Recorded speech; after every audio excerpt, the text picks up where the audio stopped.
Hi ಎಲ್ರಿಗೂ ನಮಸ್ಕಾರ. 2024ರಲ್ಲಿ ಬಿಡುಗಡೆಯಾದ ಸಿನಿಮಾಗಳು ಅಂದ ತಕ್ಷಣ ನಮ್ಮ ಜನರಿಗೆ ದೊಡ್ಡ ದೊಡ್ಡ ಸ್ಟಾರ್ ನಟರ ಸಿನಿಮಾಗಳೇ ನೆನಪಿಗೆ ಬರ್ತವೆ. Max, UI, Martin, Bagheera, Byrathi Ranagal ಹೀಗೆ. ಆದರೆ ನಿಜವಾದ ಸಿನಿಮಾ ಅಭಿಮಾನಿ ಅಂದರೆ ಯಾರು ಗೊತ್ತಾ? ಸಿನಿಮಾದ ಕಂಟೆಂಟ್ನ ಎಂಜಾಯ್ ಮಾಡೋನು. ಈ ಮೇಲೆ ಹೇಳಿದ ಎಲ್ಲ ಸಿನಿಮಾಗಳ ಅಭಿಮಾನಿಗಳು ಬೇಸಿಕಲಿ ನಟರ ಅಭಿಮಾನಿಗಳಾಗಿರ್ತಾರೆ ಅಷ್ಟೇ. ಅವರೆಲ್ಲ ಬರೀ ತಮ್ಮ ನೆಚ್ಚಿನ ಹೀರೋನ mass dialogue, fighting, acting, screen presence ಹಾಗೂ ಅವರ ಬಾಡಿ ಲ್ಯಾಂಗ್ವೇಜ್ನ ನೋಡಿ ಎಂಜಾಯ್ ಮಾಡ್ತಾ ಇರ್ತಾರೆ ಅಷ್ಟೇ. ಒಂದು ಸಿನಿಮಾದ ಗೆಲುವು ಅದು ಮೊದಲನೇ ದಿನ ಎಷ್ಟು ಕಲೆಕ್ಷನ್ ಮಾಡ್ತು ಅನ್ನೋದರ ಮೇಲೆ ನಿರ್ಧಾರ ಆಗಬಾರ್ದು. ಮೊದಲನೇ ದಿನ ಒಳ್ಳೆ ಕಲೆಕ್ಷನ್ ಮಾಡ್ತು ಅಂದರೆ ಅದು ಒಳ್ಳೆ ಸಿನಿಮಾ ಅಂತ ಅಲ್ಲ. ಸಿನಿಮಾದ ಹೀರೋನ ಇಮೇಜ್ ಪೀಕಲ್ಲಿದೆ ಹಾಗೂ ಆ ಸಿನಿಮಾ ತಂಡ ಚೆನ್ನಾಗಿ ಪಬ್ಲಿಸಿಟಿ ಮಾಡಿದೆ ಅಂತ ಅರ್ಥ. ಮೊದಲನೇ ದಿನ ಅಥವಾ ಮೊದಲನೇ ವಾರ ಚೆನ್ನಾಗಿ ಓಡಲಿಲ್ಲ ಅಂದರೂ ಎರಡನೇ ವಾರದಿಂದ ಚೆನ್ನಾಗಿ ಒಂದು ಸಿನಿಮಾ ಓಡ್ತಾ ಇದೆ ಅಂದರೆ ಆ ಸಿನಿಮಾ ಚೆನ್ನಾಗಿದೆ ಅಂತ ಅರ್ಥ. ಎಷ್ಟೋ ಸಲ ಜನರ ಮನಸ್ಸನ್ನು ಗೆದ್ದ ಸಿನಿಮಾಗಳು ಬಾಕ್ಸ್ ಆಫೀಸ್ನಲ್ಲಿ ಸೋತಿರ್ತವೆ. ಇವತ್ತಿನ ವಿಡಿಯೋದಲ್ಲಿ ಇದೇ ರೀತಿಯ 2024ರ ಮೋಸ್ಟ್ ಅಂಡರ್ ರೇಟೆಡ್ 5 ಸಿನಿಮಾಗಳ ಬಗ್ಗೆ ಹೇಳ್ತೀನಿ. ಅದಕ್ಕಿಂತ ಮುಂಚೆ ನಮ್ಮ ಯೂಟ್ಯೂಬ್ ಚಾನಲ್ನ ಸಬ್ಸ್ಕ್ರೈಬ್ ಮಾಡಿಕೊಂಡು ಪಕ್ಕದಲ್ಲೇ ಇರೋ ಬೆಲ್ ಐಕನ್ನ ಒತ್ತಿ. ಮೊದಲನೇದಾಗಿ ಕಾಂಗರು. ಇದು ಆದಿತ್ಯ ಹಾಗೂ ರಜನಿ ರಾಘವನ್ ಗಂಡ ಹೆಂಡತಿಯಾಗಿ ನಟಿಸಿರೋ ಕಿಶೋರ್ ಮೇಘಲಮನೆ ಅವರು ಡೈರೆಕ್ಟ್ ಮಾಡಿರುವಂಥ ಸಿನಿಮಾ. ಈ ಸಿನಿಮಾ ಮೇ 3, 2024ರಂದು ಬಿಡುಗಡೆ ಆಗಿತ್ತು. ಬೆಂಗಳೂರಿನಿಂದ ಟ್ರಾನ್ಸ್ಫರ್ ಆದ ಪೊಲೀಸ್ ಆಫೀಸರ್ ಆದಿತ್ಯ ಅವರು ತಮ್ಮ ಬಸರಿ ಹೆಂಡತಿಯನ್ನು ಕರ್ಕೊಂಡು ಡ್ಯೂಟಿ ಚಾರ್ಜ್ ತಗೊಳ್ಳೋದಕ್ಕೆ ಚಿಕ್ಕಮಗಳೂರಿಗೆ ಹೋಗ್ತಾರೆ. ಡ್ಯೂಟಿ ಜಾಯಿನ್ ಆದ ತಕ್ಷಣ ಅವರು ಫಸ್ಟ್ ತಗೊಳ್ಳೋ ಕೇಸು ಅದೇ ಊರಿನಲ್ಲಿದ್ದ ಒಂದು ಗೆಸ್ಟ್ ಹೌಸಿಂದ ಕೆಲವು ಗೆಸ್ಟ್ಗಳು ರಾತ್ರೋರಾತ್ರಿ ದೆವ್ವಗಳಿಗೆ ಹೆದರಿ ಓಡಿ ಹೋಗಿ ಆತ್ಮಹತ್ಯೆ ಮಾಡಿಕೊಳ್ತಾ ಇರ್ತಾರೆ. ಇದರ ಜಾಡು ಹಿಡಿದು ಹೊರಟ ಆದಿತ್ಯಗೆ ಈ ಕೊಲೆಗಳೆಲ್ಲ ತನ್ನದೇ ಮನೆಗೆ ಲಿಂಕ್ ಆಗೋದಕ್ಕೆ ಶುರುವಾಗುತ್ತೆ.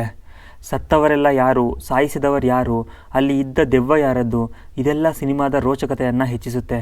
ಸಿನಿಮಾದ ಕೊನೆಯ ಸೀನ್ವರೆಗೂ ಟ್ವಿಸ್ಟ್ಗಳನ್ನು ಇಟ್ಟು ನಮ್ಮನ್ನು ಹಿಡಿದುಕೊಳ್ಳೋದಂತೂ ಸುಳ್ಳಲ್ಲ. ಇನ್ನು ಎರಡನೇ ಸಿನಿಮಾ ಕೊಂಡಾಣ.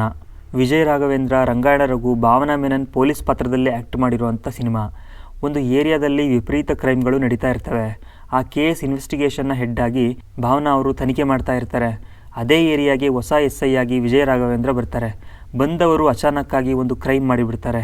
ಮೊದಲೇ ಆಗುತ್ತಿದ್ದ ಸೀರಿಯಲ್ ಕಿಲ್ಲಿಂಗ್ನ ಇನ್ವೆಸ್ಟಿಗೇಷನ್ ಟೀಮ್ನಲ್ಲೇ ಇದ್ಕೊಂಡು ವಿಜಯ್ ರಾಘವೇಂದ್ರ ಇವರ ಕೇಸ್ನ ಹೇಗೆಲ್ಲ ದಾರಿ ತಪ್ಪಿಸಿದ್ರು ಅನ್ನೋದೇ ಸಿನಿಮಾ ಕತೆ. ಕತೆಗೆ ಅನಾವಶ್ಯಕ ಅನ್ನೋ ಒಂದೇ ಒಂದು ಸೀನ್ ಕೂಡ ಇದರಲ್ಲಿ ಇಲ್ಲ. ನೀವೇನಾದರೂ ಸಸ್ಪೆನ್ಸ್ ಥ್ರಿಲ್ಲರ್ ಸಿನಿಮಾ ಇಷ್ಟಪಡೋರಾದರೆ ಖಂಡಿತ ಈ ಸಿನಿಮಾನ ಮಿಸ್ ಮಾಡ್ಕೋಬೇಡಿ. ಇನ್ನು ಮೂರನೇ ಸಿನಿಮಾ ಬ್ಲಿಂಕ್. ಇದೊಂದು time travel cinema. Dheekshith Shetty, Chaithra Achar, Gopal Deshpande act ಮಾಡಿರೋ ಈ ಫಿಲ್ಮ್ಗೆ ಶ್ರೀನಿಧಿ ಬೆಂಗಳೂರು ಅವರು ಡೈರೆಕ್ಟ್ ಮಾಡಿದ್ದಾರೆ.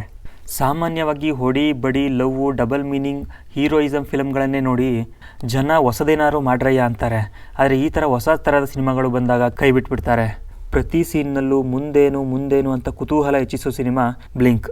ಟೈಮ್ ಟ್ರಾವೆಲ್ನಲ್ಲಿ ಹಿಂದಿನ ಕಥೆಗಳನ್ನು ಅಂದರೆ 80-90ರ ದಶಕಗಳ ಕಥೆಗಳನ್ನು ತೋರಿಸುವಾಗ ನೋಸ್ಟಾಲ್ಜಿಕ್ ಫೀಲ್ ಆಗೋದಂತೂ ಸುಳ್ಳಲ್ಲ. ಟೈಮ್ ಟ್ರಾವೆಲ್ನಲ್ಲೂ ಸಹ ಕನ್ನಡದ ಪ್ರಾದೇಶಿಕತೆಗೆ ತಕ್ಕಂತೆ ಸಿನಿಮಾ ಮಾಡಿದ್ದಾರೆ. 90s ಅಥವಾ 80s ಕಿಡ್ಸ್ ಸಿನಿಮಾನ ನೋಡ್ತಾ ಇದ್ರೆ ಆಗಿನ ಕಾಲದಲ್ಲಿ ನಮ್ಮ ಮನೆ, ನಮ್ಮ ಊರು, ನಮ್ಮ ಪೋಷಕರು ಸಹ ಇದೇ ಥರ ಇದ್ರೇನೋ ಅಂತ ಅನಿಸುತ್ತೆ. ಅವಕಾಶ ಸಿಕ್ಕರೆ ಖಂಡಿತ ಈ ಸಿನಿಮಾನ ಮಿಸ್ ಮಾಡ್ಕೋಬೇಡಿ. ನಾಲ್ಕನೇ ಸಿನಿಮಾ ಶಾಕಾಹಾರಿ. ಇದೊಂದು murder mystery cinema. Rangayana Raghu ಹಾಗೂ ಗೋಪಾಲ್ ದೇಶಪಾಂಡೆ ಆ್ಯಕ್ಟ್ ಮಾಡಿರುವಂಥ ಸಿನಿಮಾ. ಈ ಸಿನಿಮಾದ ನಿರ್ದೇಶಕರು ಸಂದೀಪ್ ಸುಂಕದ್. ಈ ಫಿಲಮ್ನ ಲೀಡ್ ರೋಲ್ ರಂಗಾಯಣ ರಘು. ಒಂದು ಹಳ್ಳಿಯ ಹೋಟೆಲ್ ನಡೆಸುವ ಬಾಬಣ್ಣ. ಅಚಾನಕ್ಕಾಗಿ ಇವರ ಹೋಟೆಲ್ನಲ್ಲಿ ಒಂದು ಸಾವಾಗುತ್ತೆ. ಅದನ್ನು ಮುಚ್ಚಿಡೋದಕ್ಕೆ ಇವರು ಏನೆಲ್ಲ ಮಾಡಿದ್ರು ಹಾಗೂ ಅದನ್ನು ಇನ್ವೆಸ್ಟಿಗೇಷನ್ ಮಾಡೋದು ಗೋಪಾಲ್ ದೇಶಪಾಂಡೆ. ಸಿನಿಮಾದ ಮೇಯ್ನ್ ಹೈಲೈಟ್ ಅಂದರೆ ರಂಗಾಯಣ ರಘು ಅವರ ಆ್ಯಕ್ಟಿಂಗ್. ರಂಗಾಯಣ ರಘು ಅವರ ಆ್ಯಕ್ಟಿಂಗ್ ಬಗ್ಗೆ ಎಲ್ರಿಗೂ ಗೊತ್ತೇ ಇದೆ. ಅದರಲ್ಲೂ ಈ ಸಿನಿಮಾದಲ್ಲಿ ಲೀಡ್ ರೋಲ್ ಸಿಕ್ಕಿದೆ. ಹೈ ಲೆವೆಲ್ ಪರ್ಫಾರ್ಮೆನ್ಸ್ ಬೇಕಿರುವಂಥ ಕ್ಯಾರೆಕ್ಟರ್ ಬೇರೆ ಸಿಕ್ಕಿದೆ. ಹಾಗಾಗಿ ಚಚ್ಚಿ ಬಿಸಾಕಿದ್ದಾರೆ ಅಂತಲೇ ಹೇಳ್ಬೋದು. ಇದ್ರ ಮಧ್ಯೆನೇ ಒಂದೆರಡು ಲವ್ ಸ್ಟೋರಿಗಳು, ಅವಾಗವಾಗ ರಂಗಾಯಣ ರಘು ಅವರಿಂದಲೇ ಕಾಮಿಡಿ ಎಲ್ಲ ಇದೆ.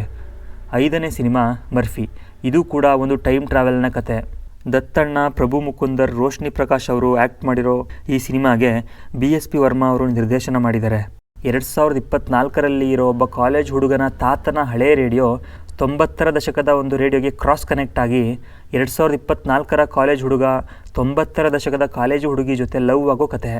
ರೇಡಿಯೋದಲ್ಲೇ ಅವರಿಬ್ಬರು ಪ್ರೀತಿ ನಡೆಯುತ್ತೆ ಹಾಗೂ ಇದೆಲ್ಲ ಟೈಮ್ ಟ್ರಾವೆಲ್ ಆಗ್ತಾ ಇದೆ ಅಂತಲೂ ಗೊತ್ತಾಗುತ್ತೆ. ಆದರೂ ಅವರಿಬ್ಬರು ಮೀಟ್ ಆಗ್ತಾರೆ. ಆ ಹುಡುಗಿ ಯಾರು, ಆ ಹುಡುಗ ಯಾರು, ಅವನ ತಾತ ಯಾರು, ಆ ಹುಡುಗಿ ಹಾಗೂ ಆ ಹುಡುಗ ಭೇಟಿಯೇನೋ ಆದರು, ಆದರೆ ಯಾವ ರೀತಿ ಭೇಟಿಯಾದರು ಅನ್ನೋದೇ ಕತೆ. ಇದೊಂದು ಕಂಪ್ಲೀಟ್ ಲವ್ ಸ್ಟೋರಿ. ಸೊ ಇದಿಷ್ಟು ನನ್ನ ಪ್ರಕಾರ 2024ರ ಮೋಸ್ಟ್ ಅಂಡರ್ ರೇಟೆಡ್ ಸಿನಿಮಾಗಳು. ಸೊ ನೀವು ಈ ಸಿನಿಮಾಗಳನ್ನು ನೋಡಿದ್ರಾ ಅಥವಾ ಈ ಸಿನಿಮಾಗಳಿಗಿಂತ ಬೆಟರ್ ಬೇರೆ ಯಾವುದಾದ್ರೂ ಸಿನಿಮಾ ಇದೆಯಾ ಅಂತ ಕಮೆಂಟ್ ಮಾಡಿ. ಬಾಯ್.